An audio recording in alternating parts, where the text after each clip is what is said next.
आज मैं आप लोगों को सुनाने जा रही हूँ एक short story, suspenseful love story, अधूरी मुलाकात। इस कहानी की शुरुआत होती है रात के अंधेरे से। रात के अंधेरे में एक वीरान हवेली के पास से गुजरते हुए रेहान का दिल तेजी से धड़क रहा था। वह अपनी बचपन की दोस्त और प्यार सिया से मिलने जा रहा था। पिछले कई हफ्तों से सिया ने उससे कोई संपर्क नहीं किया था। अचानक आज शाम को उसे एक अनजान नंबर से संदेश मिला। उस पर लिखा था, अगर सिया से प्यार करते हो तो इस हवेली में आ जाओ। रेहान को समझ नहीं आया कि यह संदेश किसने भेजा, लेकिन वह डर और प्यार के बीच खींचा चला गया। हवेली खंडहर जैसी थी, चारों ओर अजीब सा सन्नाटा पसरा हुआ था। जब वह अंदर पहुंचा तो एक बड़ी घड़ी की आवाज़ गूंज रही थी। हवा में नमी और रहस्यमयी गंध थी। तभी उसकी नज़र एक कोने में खड़ी सिया पर पड़ी। वह सफ़ेद साड़ी में थी, बाल खुले हुए और चेहरा उतरा हुआ था। रेहान सिया से पूछता है, सिया तुम ठीक हो? तुमने मुझे इतने दिन क्यों इंतज़ार कराया? रेहान ने उसके पास जाते हुए ये सारे सवाल पूछे उससे। सिया ने कोई जवाब नहीं दिया। उसकी आंखें खोई हुई थी।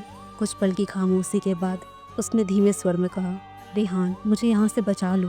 तभी रेहान पूछता है, क्या मतलब, कौन तुम्हें यहाँ लाया है? तभी हवेली के ऊपर से एक गूंजती हुई आवाज़ आई, उसे ले जाने की कोशिश भी मत करना। रेहान ने ऊपर देखा लेकिन कोई नज़र नहीं आया। डर और गुस्से के साथ उसने सिया का हाथ पकड़ लिया।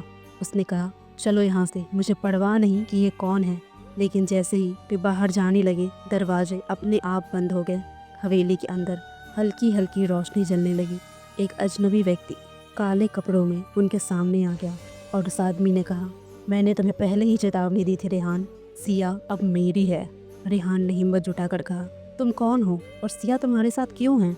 उस व्यक्ति ने एक ठंडी हंसी के साथ कहा, सिया ने कभी तुम्हें नहीं बताया है ना, मैं उसका अतीत हूँ। उसने मेरे साथ किया धोखा आज तक भूल नहीं पाया हूँ।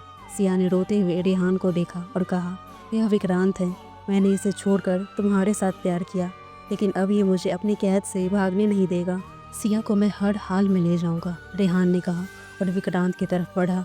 अचानक हवेली में जोर से बिजली कड़कड़ाने की आवाज़ें आने लगी। विक्रांत गायब हो गया।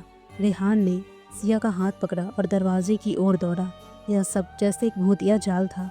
जैसे ही वे बाहर पहुंचे, सुबह की पहली किरण फूट चुकी थी। हवेली अचानक शांत हो गई।